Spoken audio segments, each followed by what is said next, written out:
opportunity to be here with you today. I've put together some content, but first I wanted to share a few words on who I am and why I'm here.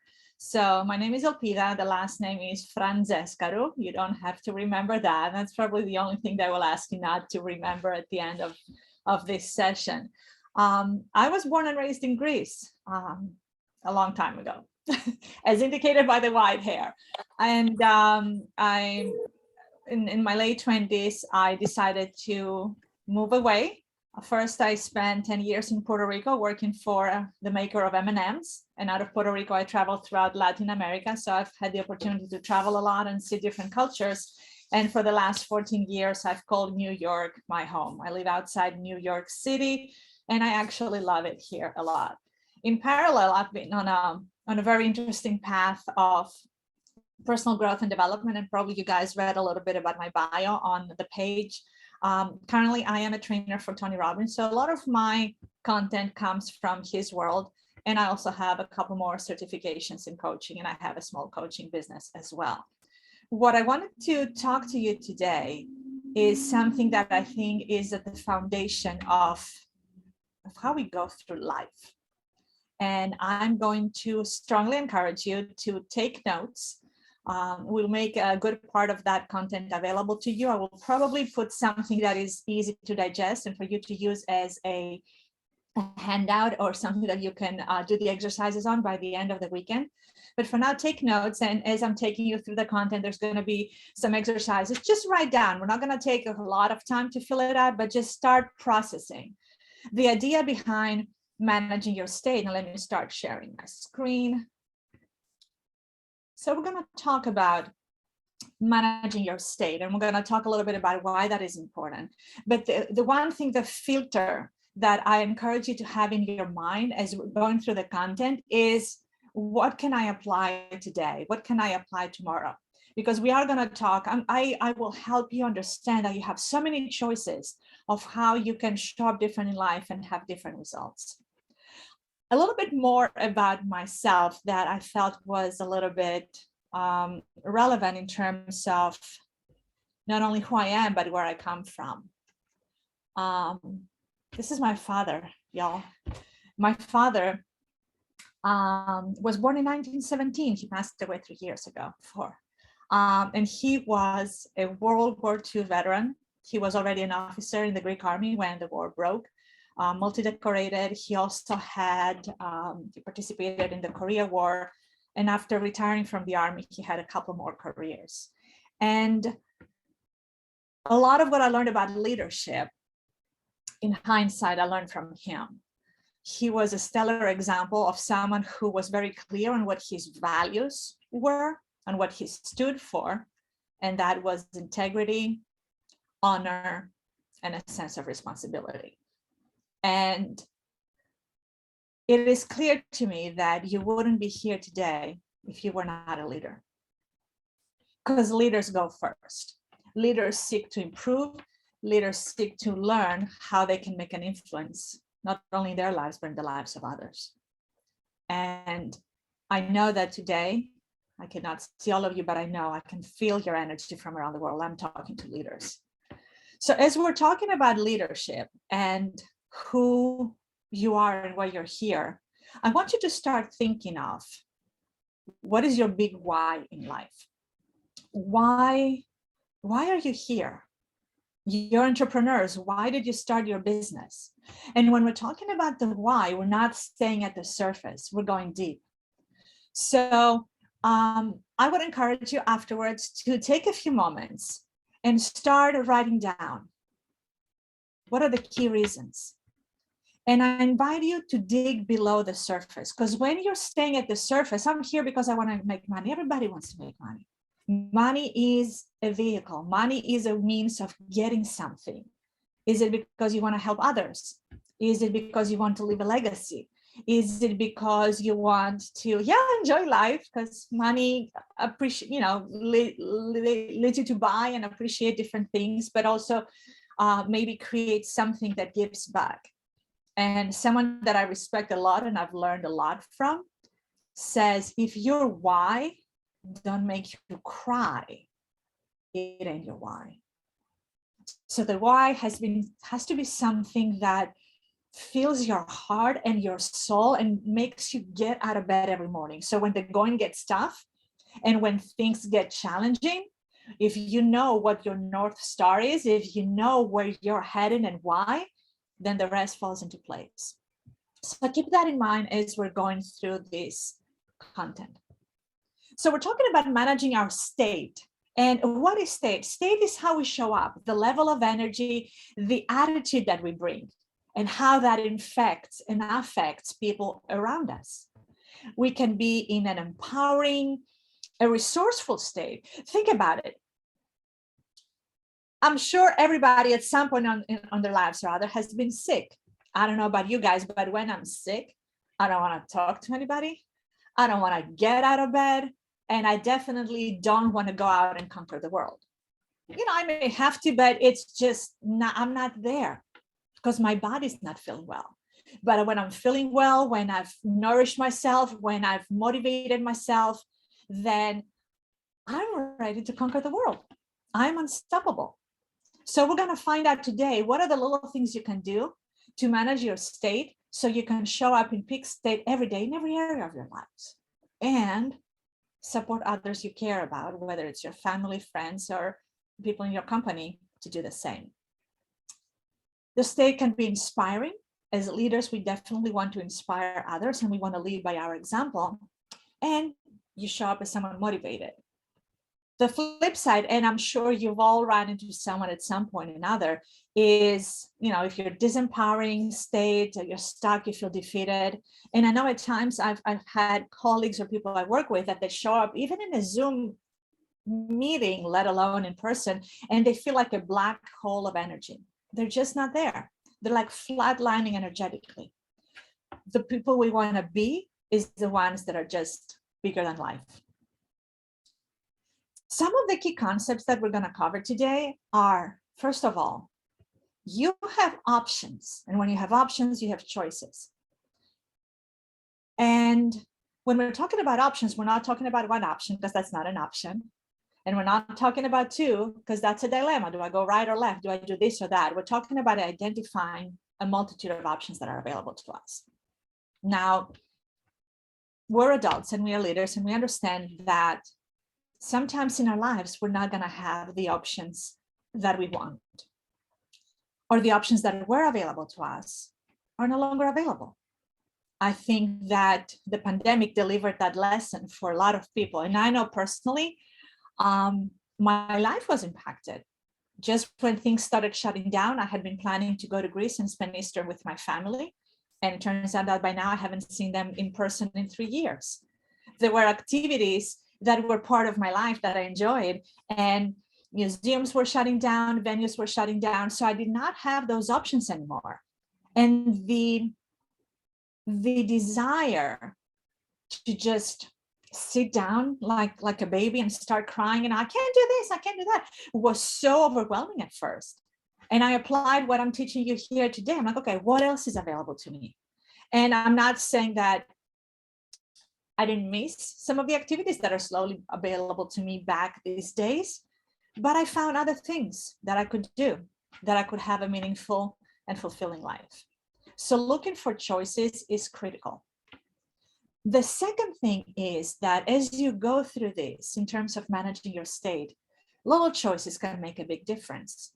And if you think about it, let's say someone wants to get more fit. Now, there's a gazillion things that they can do, but if there's one thing that they start to do and they do that consistently, get out and walk for 30 minutes a day. Do that every day, over and over. It's going to make a big difference. The one thing to remember is when we're making any kind of choice is that results are not instantaneous. We're here because we want to build something better for the long run. And my favorite concept is that of stacking. And what that says is you do a little thing here and you kind of make it into a habit, and then you stack another one and another one and another one. And it doesn't feel like much because you keep making little changes every day or every week or every month. But in a year, you're going to be in a completely different place. If we go back to the example of the getting more fit. Let's say I start walking 30 minutes a day. In a couple of weeks, I feel more adventurous and I start carrying some weights, and so I'm walking with weights. And then I start drinking more water. And then I start not drinking soda. And then I start eating more fruit and vegetables. It all adds up. And at the end of a year, at the end of whatever time period, you end up with a different set of habits that lead you to a different future. So, choices, do not discount the importance of little things and stack the little things for big impact. One of the things that are very important as we start to get into how do we manage our state is how do we see ourselves?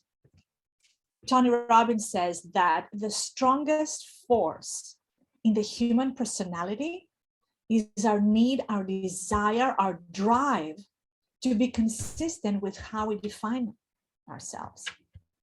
So whatever words in your own language or in English, whatever resonates with your soul the most, whatever words follow I am, can be extremely powerful. One of the motivational, let's call them motivational leaders or thinkers that I follow a lot here in the US is Joel Osteen, and he wrote an entire book titled The Power of I Am. It is so important what you say. And the beauty of it is that you can choose what you say. If you say I'm average, if you say I am ordinary, if you say I'm helpless, if you say I am stuck, you will experience that. So it is very important to figure out what would make you feel better so you can act in a different way. What are your values and priorities? What is important to you? A couple of years ago, especially since I've been a trainer with Tony Robbins, I adopted the word unstoppable. And for those of you who may have gone to Tony events, and Ariane knows that we split participants into teams and we give a team an identity. And I've chosen the name Unstoppable for all my teams. And the more I was using it, it was not only impacting the people because it's gender neutral. I mean, men can say we're unstoppable, women can say we're unstoppable. We're doing health events, we can say we're unstoppable. We're doing business events, we can say we're unstoppable. And I have embraced it so much that I did something last year that I never thought I was going to do. I got custom license plates for my car, and my car now says I'm unstoppable. And it is such a powerful reminder every time I go to pick up my car. I'm like, yep, I get a little bit of giggle. I'm like, I'm unstoppable, damn straight. Whenever I need that little reminder. If I need something to pick me up, I use music a lot. And I have a CS song, Unstoppable, handy. I'm not gonna sing it for you guys. If it resonates with you, go Google it and play it. I don't like the video clip, by the way, but the lyrics resonate with me. I'm unstoppable. I'm a Porsche with no brakes. Plus I love speeding cars too. I'm unstoppable. I win every single game. So what is your I am, and how do you choose to define yourselves? If you have a little pen and a pencil, write down what is the one or two adjectives that come to mind. I'm powerful. I am a leader. I am an inspiration to others. I'm making a difference in the world. Think about that. How you define yourself is not only if you believe in the law of attraction, helping you attract the right opportunities, but how you define yourself is opening the filter of you being able to identify opportunities when they come to you. Let's say you are, in a marketing organization, let's say you're a brand manager, and you identify yourself as a brand manager, and you think, that's as good as it gets. I'm a brand manager. If a position higher up opens and becomes available, you will not apply for it. You will not go for it because your definition of yourself is I'm a brand manager. But if you think I could lead this company, then the next step upwards that becomes available, you go for it because you know you can do it. and so on and so forth. So what you'd say to yourself about how you define yourself is very important, and the foundation of a lot of the choices that you're making every day that you're not even aware of. Now, what influences our state? There are 4 elements, and a lot of that is from Tony Robbins and others in the neuro-linguistic programming space. The first is physiology, our body, and I'm going to cover all 4 of these individually. The second is, where are we putting our focus in every moment in our lives? What are we focusing on? The language we use to talk about ourselves, about others, about our experiences, about our future, about our dreams, about our past, and the meaning we give everything. So let's start to talk a little bit about physiology. One of the phrases that I've often heard, and it kind of became more real to me in the last couple of years, is that you can't pour from an empty cup. You have to take care of yourself first.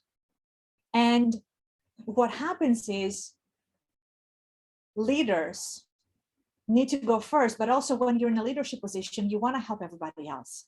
And you see someone that needs assistance, your time, a project needs to be completed, and you're just going and we're running on empty. And that doesn't serve anybody. So the biggest thing that is the message that I want to give you here is give yourself permission to take care of yourselves, your bodies, your mind, and your spirit. Whatever that looks like for you, there is something that you can do starting, it's 7 p.m. for you guys, tomorrow, if not tonight, that you can do. Maybe it's time to pray or meditate or take a walk or do yoga or jog. Help your body. Maybe it's eat a little better, drink a little more water. There's something that you can do, and I know that, starting tomorrow. And if you're already doing a lot, what would 10% more look like? Because there's always another level. And here's the thing, when you give yourself permission to take care of yourself so that you have enough energy, so that you can be in a peak state to help others, you give others permission to do the same. If you have a team that is burned out and you're burned out, you're the first one who needs to change a page and say, you know what, we need to take care of ourselves. And remember we talked about knowing your why? If you know what the end goal is of why you're doing what you're doing, it's going to be easier for you to give yourself that permission. If you know that you're here to fulfill a bigger mission, then you give yourself permission that taking a nap is not indulging, it's allowing my body to restore so I can keep going. Eating healthy or taking the time to exercise and step away for a little bit is not an indulgence or a luxury, but it's supporting myself so I have more brain power to give back. So I throw a few things at you. Write down a couple of things that you can do starting tomorrow, that you're making a commitment to yourself right now that you're going to do tomorrow. Do you need to move your body a little bit more? Do you need to drink a little more water? Do you need to pray? Do you need to meditate?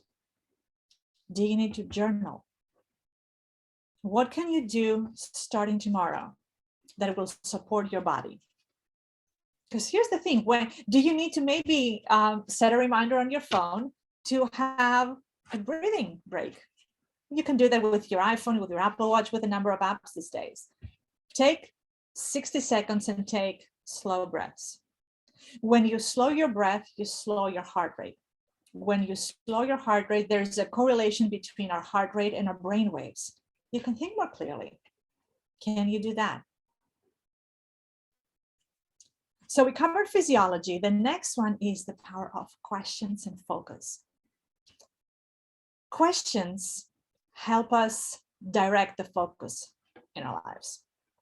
If I ask you, what do you have for breakfast today? Now, you're still kind of paying attention to me, but your brain is like, okay, what do I have? Where was I? What time it was? What was on my plate? If I ask you to think of your favorite childhood memory, now your brain goes somewhere else. So with questions, we can direct our focus, and that is so powerful. Very often we ask questions that focus on the problem. But if you switch and you ask questions that are focusing on solutions, then you're halfway there. Tony Robbins always says, where focus goes, energy flows. If I'm feeling a little bit unwell and I focus on that, I will feel more unwell. If I'm feeling a little bit unwell, I have two dogs that I absolutely love, and I take 5 minutes to play with my dogs, I can guarantee you I will not feel unwell in my body.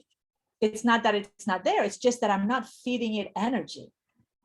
If I have a problem in my life, like the last 2 years, the pandemic, if I had chosen to focus on everything that I couldn't do and how my life had changed, I could feel depressed. And we know that depression and mental health challenges increased during the pandemic. I apologize for that. That's the fire department if you can hear it. And that just changed my focus. If I focused on anything that I couldn't do, and there were moments that I almost went down that path.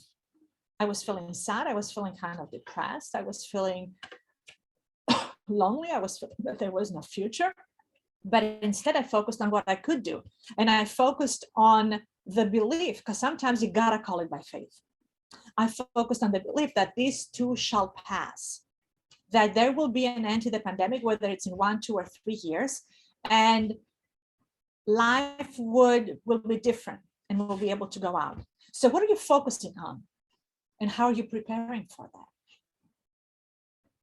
The right questions, and especially if you're asking open-ended versus closed-ended questions, allow you to have a lot of possibilities. If you're in business or in any situation, a good question to ask is, how can I serve? What is my outcome here? Why am I here? How can I serve? The right questions are the how questions. How can I serve? What can I do? What else is possible? And very often the why questions are not necessarily resourceful. I'll give you an example. When my father passed away in 2018, in the age of 101 years old, we knew the end was coming. We knew he wouldn't come out of it alive, and no one does in this world. And he was sick for the last 6 months, and he suffered, and then he passed away. And I always have like little voices in my head, a good voice and a not so good voice. So the not so good voice, the negative voice, was saying, why did he have to die? And why did he have to suffer so much? And that puts me, and it still does, that puts me in a very unresourceful state, because I want to cry, because he was an amazing man and he didn't have to suffer. So why did he have to suffer? And I realized, with everything that I know, this is the wrong question. So I forced myself to change question, because sometimes we get addicted to feeling bad and the misery. I changed the question. I said, what is his legacy? And, knowing as much as I know about my father, I know that he left an amazing legacy. As I said, I learned a lot of things in terms of leadership from him. I learned about honor and integrity and responsibility and respect. So that's his legacy. And I remember when I was a teenager or even younger, there was always someone visiting him in our house, and he was retired by then. And I couldn't appreciate it at the time, but I knew these were important people, because we had to be quiet and we had to not enter his office. And there were people from the military that would come to visit him. There were people from the political scene and the clergy. And that for me was normal. And I realized it's not normal for these people to come to your house and want to speak with your dad. So then my next question to myself was, how can I honor his legacy? And as bittersweet as that is, the answer to that question is a lot of what drives me every day. I miss him like crazy. I know that logically he wasn't going to be around until 105, but I'm not asking the why question. Why did he have to die? That's not a question that leads to anything resourceful or empowering. but asking how can I honor his legacy is what drives me every day, to step up in different areas of my life, to give back, to be a better person, to make him proud, even more proud than he was. So asking questions that support you is huge. Now, how can you know what those questions are? If the question that you're asking makes you feel, lights a fire in you, then that's an empowering question. And if it makes you depressed, sad, makes you feel stuck, then you need to change the question. So another little piece of homework that I'm going to leave you with is you're thinking of different areas of your life where you may feel stuck or struggling. Figure out what question are you asking yourself and what is a more empowering question. What is a question that can start with how? What is a question that can start with what that allows you to move forward? Now, an element of questions, of course, and our language is words. And as Robin Sharma said, words can inspire and they can destroy. So you gotta choose carefully. And those are gazillion little choices that we can make every day. Most people are not aware of the words they use. We use phrases that we grew up with, that we see in social media, that we see our favorite stars or in songs being played back to us. If you ask the average person how you're doing, they're going to be like, not bad. I don't want to live a not bad life. I want to have an experience that is an extraordinary life. And so people who know me know that if they ask me how I'm doing and I say I'm doing well, there's something wrong. I usually say I'm outstanding, I'm extraordinary, I'm very well, I'm great. And I mean it, and there's an energy behind it. Because I cannot say I'm outstanding and be flatlining emotionally and energetically. Because the words that you use to describe how you feel and to describe your life become your life. I had a coaching session with a young lady about 6 months ago, and the importance of having a rich vocabulary became so apparent to me, because I was trying to get to what she wanted out of life, and she couldn't articulate it. And if you cannot articulate it, you cannot envision it, you cannot describe it, you cannot experience it, you cannot make it happen. So having a rich vocabulary in whatever language works for you is very important. You cannot just say always, I'm good. There has to be outstanding, extraordinary, stupendous, couldn't be better. And at the same time, when we're talking about some of the negative in our lives, there is always an opportunity to minimize the intensity. And that's what Tony Robbins calls the transformational vocabulary. Like if I'm not feeling well, I can say I'm not feeling too well today, as opposed to, oh my God, I'm sick, I'm dying. If I'm emotionally not good, I would rather say, feeling a little sad today, as opposed to I'm depressed. Because saying I'm depressed has a different connotation in my body than saying I'm a little sad today. It minimizes it and makes it very, very specific to this moment. There are phrases that we use that affect us physically. I used to have a manager, and I hope she doesn't get to listen to this. And when I started working with her, every so often, we would connect. I'm like, how are you? Fill in the blank her name. She'll be like, oh my God, I'm underwater. And you could feel the energy of her. It's like, oh my God, I'm underwater. And a few months later, she was working on another project and she was underwater. And I was talking with a colleague of mine. I'm like, oh, so-and-so is underwater. She's like, she's always underwater. I've known her for 20 years. She's always underwater. So if you think about it, what does underwater mean? It means that I'm under the surface. I don't have enough air to breathe. And I feel that I'm not in control. It's an expression we use, I'm overwhelmed, I'm underwater, but physically, it does something to my body. It does not allow me to take deep breaths when I say I'm underwater. So saying, I have a lot on my plate today is a better way That's what transformational vocabulary is about. So be mindful of the expressions that you use. I remember talking to my mom at the peak of the pandemic. She's 86, and then she has these expressions that she uses that I grew up with. And now that I can see the impact of them, I'm trying to slowly introduce some different language in her life. Because she used to say, people don't understand, this is the end of the world. I'm like, it's not the end of the world. It's a pandemic. You got to be careful. We will come out of it. But if you think that it's the end of the world because it's an expression that we use in Greece, you're going to have a different experience through life than if you say, you know what, this too shall pass. So as you're holding a mirror to yourselves in terms of how you're talking, or as you're looking at the people around you, you see someone who tends to be stressed, look for patterns. Hear patterns. What are the words that they keep saying? Because, as much as we have a broad vocabulary, we tend to gravitate to specific phrases. What do they say, and how can you help either yourself or someone else change that language? So as we're talking about language, is there a word that you are using very often? I bet there is. Is there a word, though, that does not make you feel good?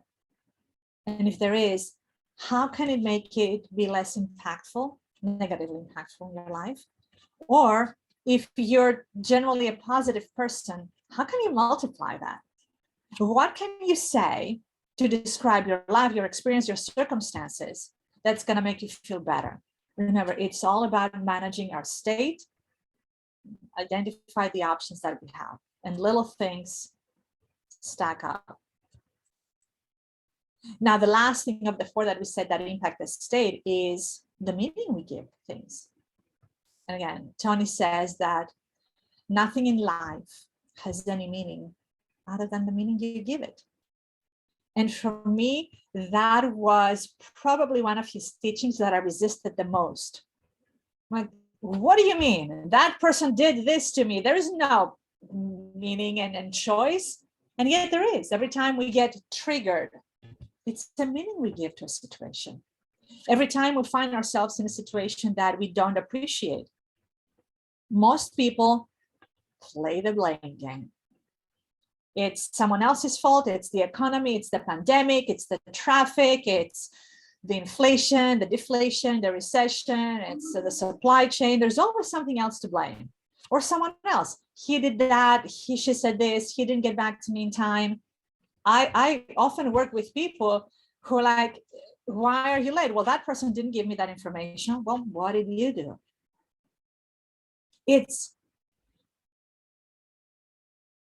If you want to be happy in life, successful, focus on what is within your control. And the more you ask questions of what is within my control right now? How can I make a difference right now? How can I respond differently? Then you're going to be happier. Some people are content just wallowing in self-pity, but that's not us, right? That's not you. So if meaning is within your control, you got to choose wisely. Anything that happens. I remember when Tony started having the virtual events, because of the pandemic, one of the questions that we often ask participants is, what is the blessing in the pandemic? And we're talking people had lost loved ones, people had lost their jobs, their businesses. Regardless of whether people thought the pandemic was real or not, because you have all kinds of a spectrum of people attending these events, no one really was crazy about the pandemic. So if you ask someone, what is the blessing of the pandemic? If you ask a question, your brain is going to try to answer that. So finding a meaning that was empowering is what allowed people to move on. So think about a recent event in your life that you may have given a disempowering meaning, or you think it's holding you back. Something usually that is outside your control. What is another meaning that you can give it that would serve you? for me, giving a different meaning to the death of my father was something that allowed me to move forward, because I knew he was going to die, and I thought I was ready for it. And you know what they say, you want to make God laugh, tell him your plans. I'm like, yeah, okay, I'm going to do this, I'm going to do that, I'm going to be fine. And I wasn't. So finding an empowering meaning to his life and to his passing was important for me to be able to be happy and move forward in a way that served me so that I can serve others. And I wanted to let you guys know, I am on your Slack channel. As you're going through this, if you want to like talk or have a conversation, whether in private or in public, I'm open to that. As I'm pretty darn good at reframing. So happy to do that for you. So another set of another model that I wanted to kind of share with you right now. We're not going to go very much in depth, but I think it's important for you. It's going to help you better understand both yourselves and how you operate, as well as others. It's what Tony calls the 6 human needs, and that's 100% from Tony Robbins. The visual is not, it's mine and PowerPoint, but the content is from Tony Robbins. And it's a model that has not only stood the test of time, but whenever he has tested it with other cultures, it just works. And what Tony says is that we are all driven by 6 human needs. The reason why we're all so different and have such different experience in life is because we prioritize these needs differently, and we have different ways, he calls them vehicles, of meeting them. So as I'm going to go briefly over each of the 6 human needs, try to figure out where that might be in your priorities and how you're meeting these needs, or if you have someone in your life that you're close to, how are they meeting those needs? The first is the need for certainty, and we all have that. We want to know that we're healthy, that our family is healthy, the sun is going to rise tomorrow, that this is not going to be the apocalypse when we get up tomorrow morning. I want to know that when I go out and I drive on the right side of the street, every other car coming the other way is going to be on the left side of the street. I may want to know that I will continue being employed or have clients and have an income, and I'll be able to pay my bills. I want to know that when I get up in the morning and go in the shower and I turn the faucet on, I want to know that water is going to come out of it. So that is the need for certainty, that things are the way they're supposed to be, the way that I'm used to them, and I don't have to worry about that. Then, because there's a little bit of a paradox in how we operate as human beings, because we're not straightforward creatures, we're a little bit complex. Then there is a need for uncertainty and variety, because if you eat the same thing every day, if you have the same things, we get bored. Now, not everybody appreciates variety or uncertainty to the same extent, but we want to switch it up every so often. I may take a different route to work. I may try a new restaurant or a new recipe because I love to cook. I may sign up for a different project or take on a different client in my work. I may try to go to a different destination for my vacation. Some people build a lot of uncertainty into their lives, and entrepreneurs are usually people who value uncertainty. Other people who value uncertainty are probably race car drivers, people who jump out of a perfectly good airplane because they like to skydive, or people who like to scuba dive and go way deep under. So we love certainty, but also if that gets too boring, we love uncertainty. The next one is significance. We all deep inside want to know that we matter. It shows up different for different people, but we all have that. And it's different in our priority, but again, we all meet our need for significance. Some may do that by volunteering. Some may do that by starting a war. I mean, Putin is driven by significance. There may be a little bit of certainty. Some may do it by stepping up to leadership positions. Some may do it by buying a lot of flashy things, my multi-billion-dollar or multi-million-dollar house and my yacht. And then some may do it by accumulating trophies in sports or whatever. That means you're driven by significance. It's not a bad thing unless you use it wrong. There are many people who step up in leadership positions because they know they can do good in the world, and I have a feeling that I'm looking at quite a handful of them. And that also meets your need for significance. It doesn't mean that you're driven by it. And at the same time, we have a need to connect, we have a need to experience love. And that means giving love and receiving love to others and to ourselves. So those are the basic four needs. And there are the two more needs that he calls the needs of the spirit. There's the need to grow, because what doesn't grow dies or just flatlines. And I've run into my life at people who just had no desire to grow, and I just don't want to be around them because they're not in a peak state. They're not in an empowering state. Most of us have a drive to continue learning, to continue growing, to picking up new things, picking up new hobbies, new endeavors. And then last but not least, most people do have a need to contribute, to give back in whatever way. Some people may be very low for them, so they may give some money to the church or to different charities. Some people step up and volunteer in different positions. So as we're thinking about applying this model, think about yourselves. We talked about certainty and uncertainty of variety, significance, love and connection, growth and contribution. What do you think are your top human needs? And how are you meeting all of them? The important thing is a couple of distinctions to keep in mind. We're all meeting all our needs, one way or another.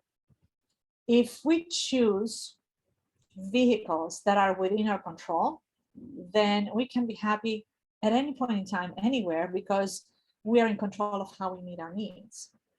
The other thing to keep in mind is that any vehicle, any particular activity or person or endeavor that helps you meet multiple needs at a high level becomes an addiction. And it can be a good addiction or it can be a bad addiction. But it's something that becomes very important in your life. Think about people who are addicted to drugs.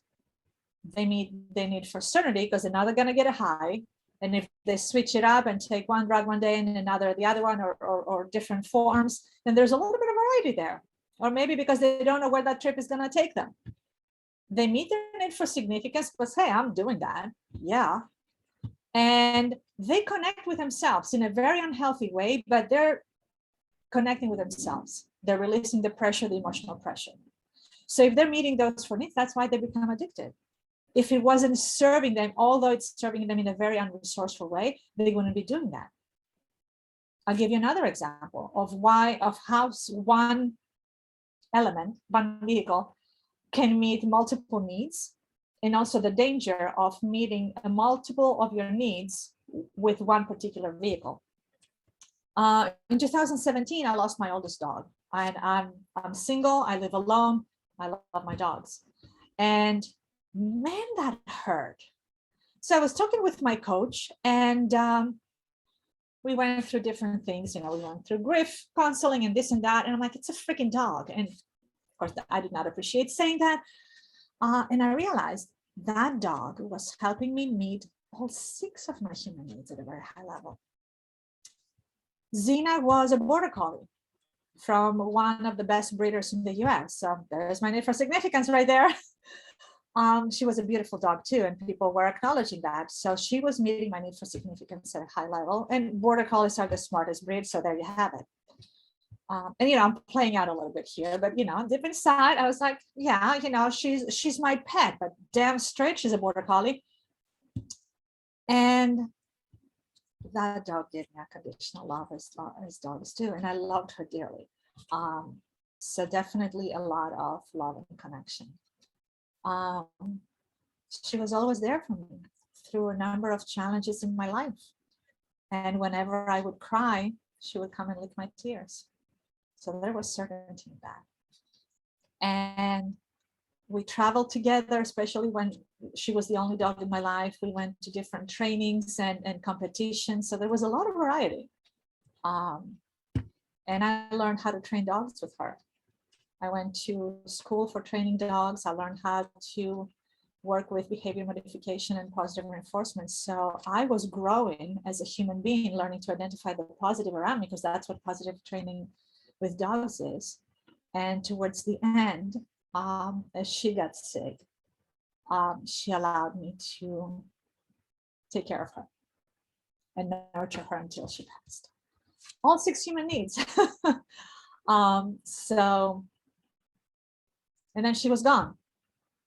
And then how the heck do I meet every one of my needs? So it's very important to be mindful of how are you meeting your 6 human needs. Do not put your eggs in one basket, and figure out how you can identify different things that are within your control. I remember many years ago, I went to a Tony Robbins event, and during Relationship Day, we were talking about how we can experience love and connection. And for me, it was when that person does this, when my mom calls me, when my sister this, and it was all external, not within my control. But if I switch and say, I can experience love when I call my mom and I tell her I love her. I can experience love when I take the time to make something with my hands and send it to my niece. I can experience love when I bake something and I take it to my friends. Those are all within my control. So as you're thinking about it, when you're thinking about your top human needs and how you're meeting them, figure out how you can meet them with vehicles that are within your control. Of course, the bonus question is, there are important people in your life that you want them to stay in your life. How can you meet their 6 human needs? Give you an example. Let's say I had this extraordinary man in my life, right? And I know it in my heart, assuming he's already here, calling it by faith. Let's say that he's already here and I know that he's got my back. Whatever happens, he's got my back. Certainty. And we switch it up a little bit. We may do different things. We may take trips. We may go see a different movie, check out a different live show. He prepares little surprises for me because he knows me. That's variety. And he tells me he loves me. He tells me that I am a very important person in his life. That's significance. And he shows me he loves me in the way, we're not going to go into the 5 love languages, but there are different ways that people appreciate receiving love. And he shows and showers me with love in the way that is meaningful to me because he cares about how I mostly experience love. That's love and connection. And he's into personal development. Holy crap, he's into personal development like I am. And we go to seminars and we read books and we discuss them. That's growth. And he shares my passion for giving back to people. So we go on trips to go help people. Do you think I would ever let that man go? Hell no. You know, if you meet someone's 6 human needs at a high level, they're never going to let you go. They're never going to leave. And that is the same, whether it's a romantic relationship or whether those are your partners or whether those are your employees or whether those are your customers. How can you create for them an outstanding experience of engaging with you in whatever interaction so that they can become loyal partners, loyal family members, loyal customers? Think about that. Now, uncertainty for most people, less for entrepreneurs, but uncertainty is something that people reject because we like our comfort zone. And I've met people whose comfort zone is like this huge gravitational field. So Tony says that the quality of your life, the experience you have going through life, is directly related to how much uncertainty can you handle. If you really don't want things different, like I want things to be, I'm very OCD and I want things to be a certain weight. And if you move a piece of furniture like 2 inches, I'm just extremely uncomfortable. I'm not going to have a good experience through life because life throws us curveballs. But if you're comfortable with uncertainty and you find a way to make it happen, then you're going to have a much better experience through life. I can tell you one thing. One thing that I've learned in Tony Robbins events is flexibility. And they deliver a lot of flexibility in the events, because we start with a plan and agenda, and there's thousands of participants and hundreds of us supporting it. Somehow it all works out, but in the process, what most people don't realize behind the scenes, it's like an organized chaos. And I was really struggling with that, because if you tell me we're starting at 9 a.m., we're starting at 9 a.m. And nothing ever starts and finishes a time at its own event.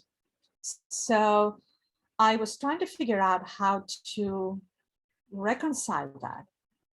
And my gift to you that has worked for me is that I decided I'm going to face uncertainty with absolute certainty. Here's what that means. It means that whatever life throws at me, I know I've got what it takes to respond. Because I go to 20 events and I know I've been called for a reason, because I have the skills and I'm prepared. And if I'm prepared, you throw anything my way, I can handle it. The same thing happens at work. My day job is that of a market research consultant. I go to meetings with clients. I don't know what their business questions are.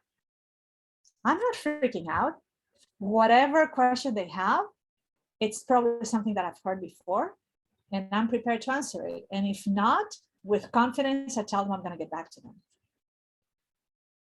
I've traveled a lot, especially when I lived in Puerto Rico. I accumulated 2 million miles.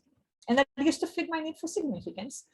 That's a lot of traveling. That's a lot of missed flights and delayed flights. If I know that I can handle it, I can face anything. So as you're being called to embrace uncertainty, what do you need to remember about yourself?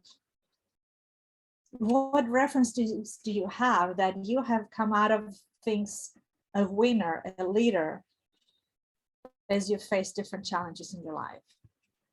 And what do you need to tell yourself so that you can truly believe that whatever life throws you away, you got it?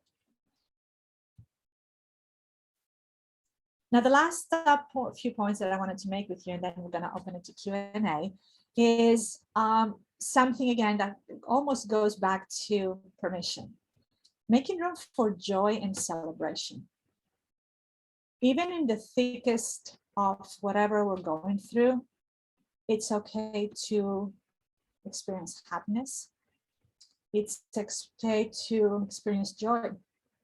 It's okay to crack a joke. I remember as my father was getting progressively worse, I almost felt that I had to be sad 24/7, 365. And I had a dog, and dogs don't let you do that. And I felt guilty. I felt guilty having a moment where I was enjoying a glass of wine or going out with friends when my father was in a hospital room. And I learned to allow myself to experience joy. And so whatever you guys are going through, I encourage you to find little moments to appreciate and be joyful and grateful about. Because that's what keeps us going. That's what reminds us that there's something better, and that whatever we're going through, whether it's a war, whether it's a pandemic, whether it's the financial challenges, business challenges, illness, this too shall pass. And in the process, you're doing yourself a disservice and to others if you're only staying in the emotion of the moment. Creating joyful moments also gives you something to look forward to. So whether it's with your family or with your friends or with your teams at work, find moments that you can do something to be fun. Because when we have something that we look forward to, whether it's, I don't know, happy hour every Friday or open mic or karaoke moment for lunch, like allow yourselves to have something to look forward to, something that connects us as human beings beyond what is going on. And celebrate little moments. I know you guys heard from Joseph McClendon on the third. I know he's very big on celebration. When you're celebrating, it does something to your brain that says, "Oh, that was good. Let's do it again," right? And whatever you're accomplishing, you set up little goals. We talked about stacking. If you need to be more organized at your work and you do that for a week, find yourself what would be your reward at the end of the week. Celebrate, have something to look forward to. Acknowledge your greatness, acknowledge your progress. And I would encourage you to also write down what options and choices you have to experience joy every day. And give yourself permission to do that, and give people who are around you permission to do that. Now, to wrap it up, we started that with 3 concepts.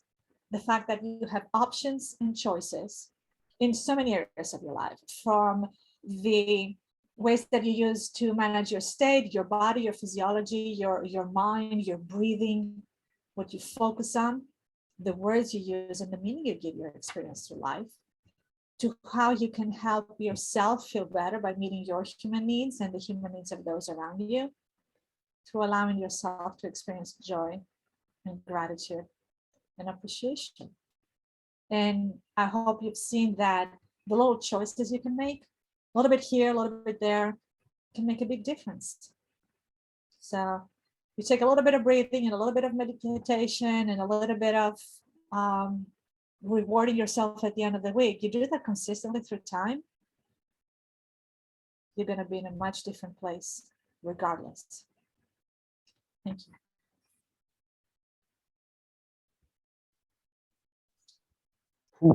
Thanks a lot.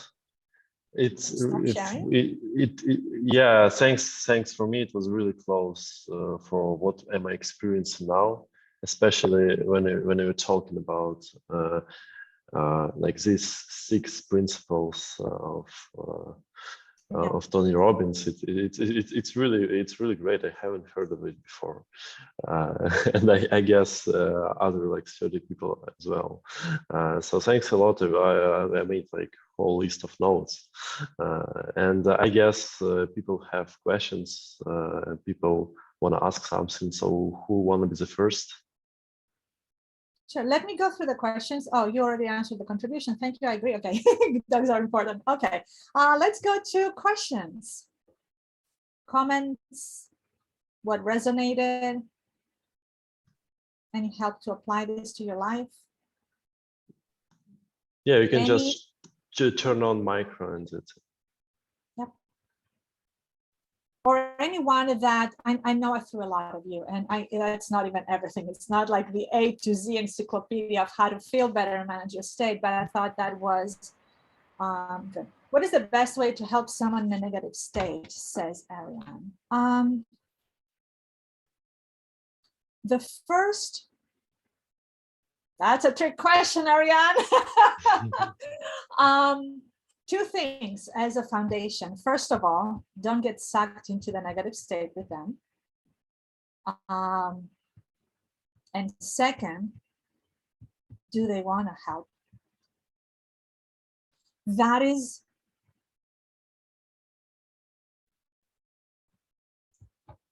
guys, is the most difficult thing, because you may be an employee and you're like, you know what? See ya. I need a high-powered team. I'm blessing you away. But when it's a family member, and I'm speaking from experience, when it's a family member and you see them in a negative state and you cannot help them, they're not open to help, you just send them love and you pray for them. Because your energy might change their energy, but if someone does not actively ask for help, and if they don't want help, you cannot help them. You cannot help someone change. You can lead by example. That's why we're here and we're leaders. You can lead by example. I'll be honest with you guys. I mean, I have family in Greece that are the language that they use. And I try to reframe, and you cannot like beat them over the head with your reframe and your transformational vocabulary. I just live my truth and live my life, and I know they want me to be happy, and I lead by example. And God, I pray for them. And I do something else that we do that we learn, and I learned from Tony Robbins. It's a Hawaiian practice called Ho'oponopono. And it's a practice of forgiveness. And I'm not gonna do like a masterclass in Ho'oponopono now, but I will tell you it's 4 phrases. I love you. I'm sorry. Please forgive me. Thank you. I love you. I'm sorry. Please forgive me. Thank you. And you don't say that to the other person. You just say that with them in mind. And I've done that for my father, for my mother. It's, I love you. I'm sorry for whatever I have done that may have resulted in this situation or for any pain I have caused you. Please forgive me. Thank you. It releases energy and emotion in you, and you bring a different energy and emotion to the interaction the next time. You can only help yourself. You can only change your negative attitude, and you can live by example. I hope that was helpful. Kirill has his hand raised. Yeah, can I ask? Thanks a lot for your presentation and your ideas. I have a lot of them on my papers. And actually, you have started from a really great question about knowing your why. Yeah, why you have started your business? Why did you become an entrepreneur? And actually, I think I'm at the point when I'm ready for this question. But I understood that probably my answers weren't clear when I started my business, and I had other motivation, and now this motivation doesn't work anymore, especially after the war has started. I understood that, okay, I'm done with that motivation, and it doesn't make any sense for me to continue with the same approach and the same meaning, but I still don't get, and actually I have enough successful business even now, but I'm trying to understand what to do because I don't want to close it. And I think, but I don't have this answer to this question. And this is a really great question. Probably you can share some ideas. How can I find new answer or something in old one? Just your language of I need to find a new answer means that you're already opening up your mind. Like, what else could I be like? When you're talking about your why, you're talking about what was I placed here on this earth to do? What do I want my legacy to be? If you think about some of the biggest pioneers, Steve Jobs, he did not set out to make money. He loved computers, and he wanted people to have a different experience with their computers. And he ended up being successful, but he was not successful at first, right? So start with your passion. Start with whatever makes your heart sing, and don't believe that you have to get it right the first time, because that's your need for certainty, right? And the need for certainty keeps us stuck. The need for certainty was, I need to pick this, and I want you to guarantee to me that this is going to be successful. It's not going to be successful, but the only way to fail is if you stop trying. Otherwise, it's a lesson learned. It's a lesson in terms of what doesn't work. It's a lesson of what works, but not 100%. It's a lesson of, holy crap, I thought I really wanted to go into, I don't know, digital advertising, and I'm really better in working one-on-one with people, just making stuff up here, right? So life's a journey. I think there's a song, Life's a Journey, Not a Destination. Is it from Aerosmith? And that movie with the space, I don't care. I do these things randomly, but life is a journey. Life is a journey, and you have to be able to have an idea of where you're going, but also be able to enjoy the destination. So what makes your heart sing? Maybe go somewhere where you can find mental and spiritual peace. Is it at a mountaintop? Is it close to a body of water? Is it in the woods? Is it by a lake? Is it in a church? Is it in a synagogue? Is it looking at a beautiful building? Is it somewhere where you can connect with your creativity and with your essence and ask the question, what am I here on this earth for? And start following the breadcrumbs. And if you think you hit a dead end, just make a left and continue. That there is no one single answer of, if you follow this mathematical formula, you will know what your why is. And you test it. Maybe your why when you're in your 20s and 30s is going to be different than when you hit your 40s and 50s. Maybe you are a father and suddenly your why is to create a better world for your children.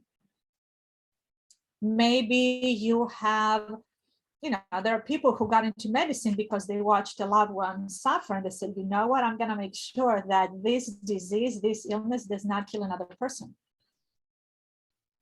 Maybe there's people who watched their parents or their mother or their father work 2-3 jobs to put food on the table, and they said, you know what, this generational poverty stops with me. I'm going to be rich, I'm going to make money, I'm going to help people, and I'm going to buy my mom a house. That is what's going to be driving you and reminding you why you do the things you do. I want to make a distinction when it comes to motivation, because a lot of people say, how are you motivated? And I don't get up every day saying, yay, I'm motivated today. I have my ups and downs.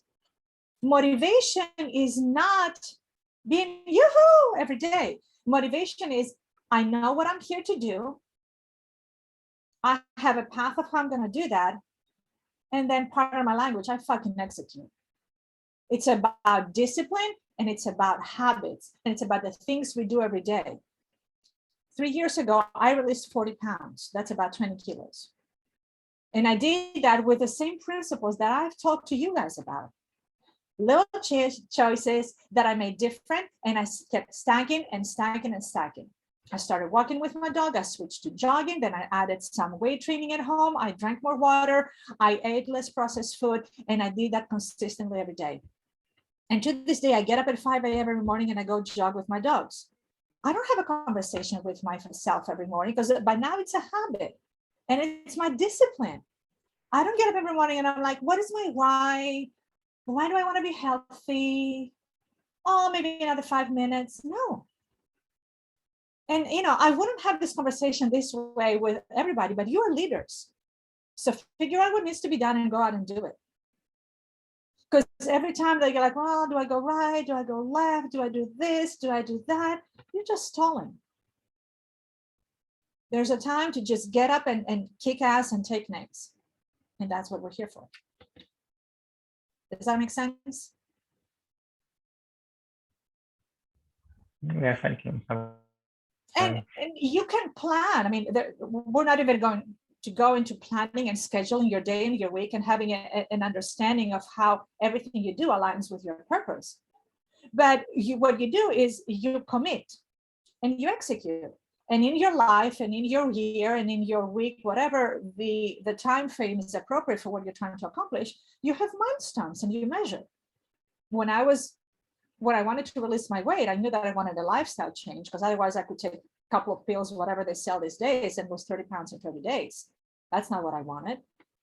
But I did track my weight releasing or weight loss progress. And I also tracked how I felt. And I rewarded myself because one day of the week, I would eat whatever I wanted. If I wanted to eat pizza, I would eat pizza. But it wasn't pizza every day. So everything that I told you about in terms of celebrating and rewarding myself and having something to look forward to, I would incorporate it. And then I would track and measure. Am I continuing releasing weight with the same rate? After 2 or 3 months, my body hit a plateau. And so I knew that I needed to step it up and add something more to the stack. It's the same thing in every area of your life. Whether you're building a business, whether you want to expand internationally, decide what you need to do and go and execute at 100%. Some people say 110. I think 100 is all you can give. If in your vocabulary 110 is more relevant, execute at 2000%. And then say, you know what? I think 3 months is a reasonable time for me to achieve that. I'm going to see where I am in 3 months. Course correct and continue.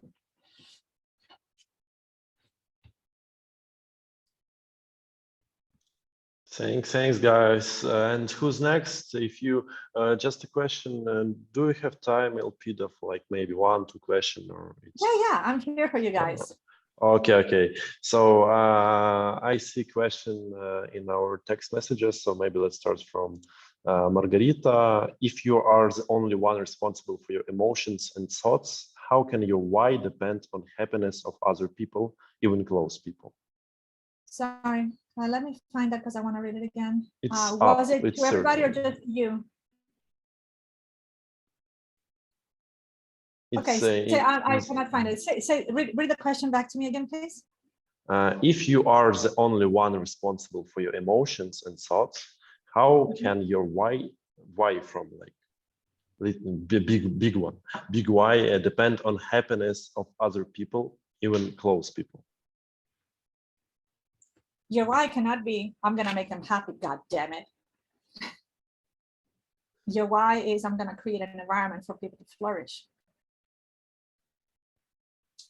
Your why has to be within your control. Your why has to be leave a legacy of honor and integrity. Your why could be, I'm going to take my message to as many people as I can in the world, but your why cannot be, I'm going to convert 1 million people to my message. Those are small distinctions, but I absolutely love this question because a lot of the time we think about our criteria being what people do. And I told you guys, for me, the biggest challenge is to let go of judging my success by how other people do. It doesn't mean that I will not support them, but I've had direct reports who just not stepping up. And I cannot change someone. I've had family members who are not in a resourceful state. I'm not going to determine my value and worth as a coach, as a manager, as a human being, by whether someone else chooses to do something different. The same way, if you think about it, I recently re-engaged with my Greek Orthodox Church. And another example that maybe resonates with you is that you have a church and the priest preaches. He's not going to save everybody. He's not going to get everybody back to the church. We all have free will, but he's there delivering his message day in, day out. That's what we do. We stay our course. And the people who are meant to be with us and be in our lives are going to be there. And then the rest of them, maybe they're here to teach us a lesson. Does that make sense? Yeah, it's 100%. And another interesting question about your personal experience. So, what was for you personally the most growth-provoking experience? Maybe a challenging one that turned for good. The most what experience? The most growth-provoking. Like what growth-provoking? Like what made you like you wanted to achieve something? So something That's big. a good question. So the grow, what made me want to grow, right? Yeah. It's been said like by Stacy, like growth provoking experience. So Yeah. something happened, and now you realize that you wanna achieve something. Growth provoking. Yeah, got it. Maybe I'll tune in if you don't mind with no camera, just to comment on that. Yeah. I was talking more about like situation, maybe a challenging experience that turned for good later, and it provoked you to grow. Afterwards, you realize it, and maybe you can share that personal story that made you grow. It's not like you decided, but it kind of made you. Well, life always throws things your way, and I'm a firm believer that life, God, the universe, whatever you believe in, will throw experiences your way or people, and until you learn the lesson, you keep running into the same thing. I don't know about the most. I think that losing my father was definitely something that helped me grow. I was daddy's girl growing up, and if you guys can do the math, I'm not 100 years old. So my father was 52 when he had me. So he was a much older man in a society that was just beginning to appreciate women. And I was always so grateful about how open he was to encouraging me to study and to grow. But at the same time, he was rather protective. He was the general. I don't know if I told you guys, he was a retired general of the Greek army. So he was always the general for everybody. And then there was I rebelling. As all young girls do, I went through the phase of having him on a pedestal and rebelling and putting him back on a pedestal and appreciating him for the man that he was, and losing him and his wisdom was painful. And the growth in that was that I am ready. I am ready to go through life without his physical presence, and that his wisdom and teachings are always with me. They're part of me. Because when I look in the mirror, when I look at pictures, there are little things in my physical body that are from him, like the shape of my eyebrows or my nose, or the little things that are like, okay, yeah, I can see the similarity. But to open my eyes, my mind's eye, my heart's eye, and realize that a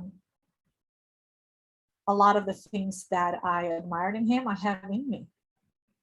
Like the desire to step up. Sometimes I get in trouble because I overcommit myself, and then I have to do what I taught you guys, which is I need to fill my cup so that I have more to give. But like I'm not gonna tell you, but right now I've stepped up in different areas of my life, and I volunteer here and I volunteer there, and it fills me up. And it's something that he did. My father was, in 1917, he was born, he joined the army in 1934.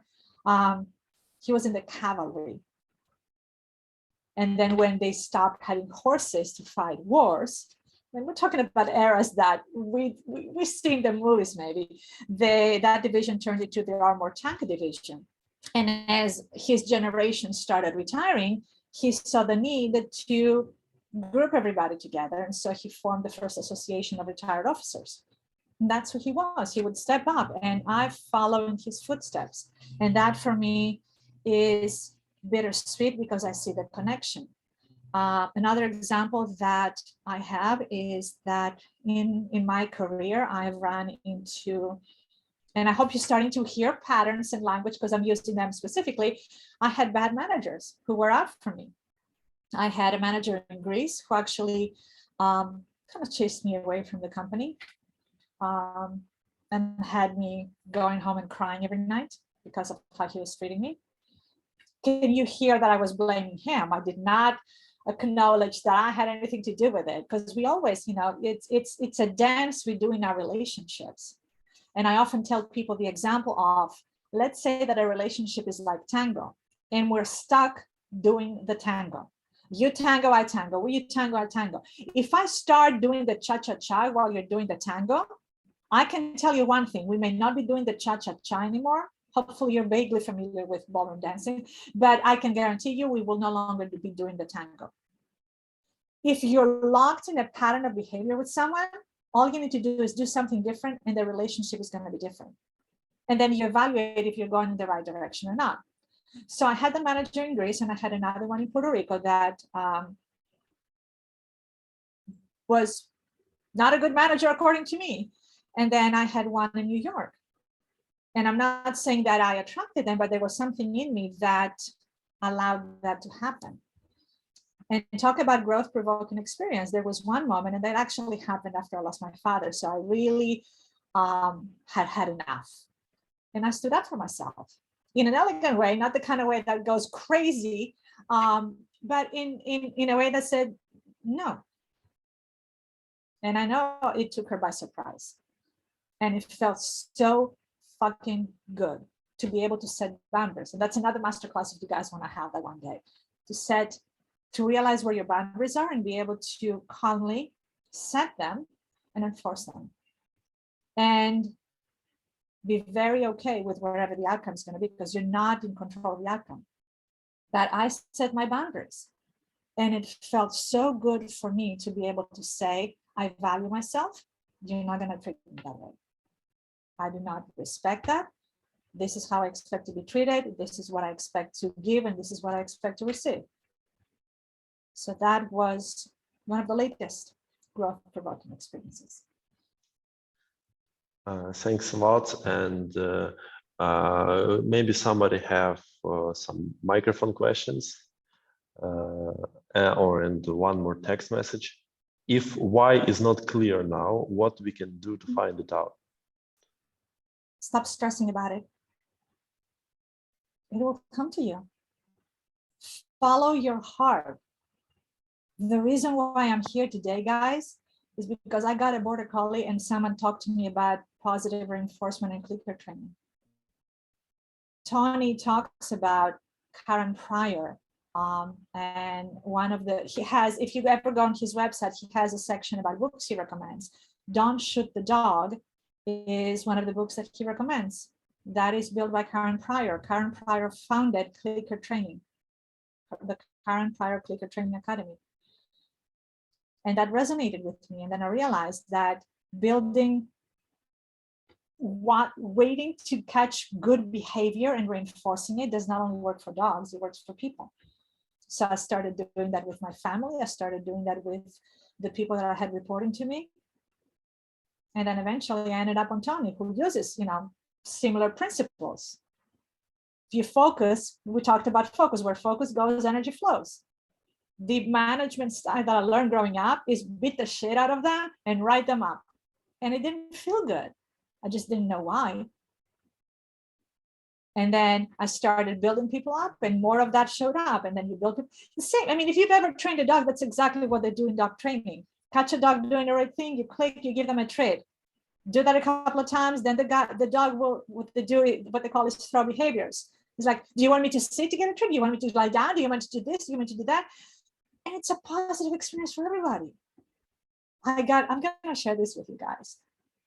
My father, being a military man from a different generation, was not really into feelings and expressing feelings. And probably, if you talk about the love languages, expressing it with words was not his love language. I, on the other hand, needed to hear that. And so I slowly reinforced it. I started telling him that I love him in Greek, which was very challenging for me. And then he kind of said me too. And I responded exuberantly. And in the last years of his life, he would not stop telling me he loves me. So find your passion, nurture it, and it will lead you to your truth. Oh, thanks for such a, I don't know even how to say, but candid conversation. You shared like so much of your like own experience, which like really showed great what you wanted to say. And as I see, there's like many thank you messages from our viewers. Yes. Yes, it's very good. It's very good that people found it like very important for them as well as I found. So thank you all, guys. I hope Elpida will allow this video appear on like our closed YouTube link, if it's possible, and we will share with our community as well. Yeah. So I can do it. I can convert the PowerPoint into a PDF and send it to you, and you can share to everybody. I mean, just use it. It will be perfect. Yeah. I think that's the best way, as opposed to trying to figure out what the exercises are. Just you have the flow, you have the content, and if you have any questions, like I said, I'm on Slack. Just hit me up, and I'll be happy to have a conversation with you. Yes, I hope people will use this unique opportunity. Yeah. Thanks a lot. Yeah, you're very welcome. Thank you all for attending. I appreciate your questions. Thank you.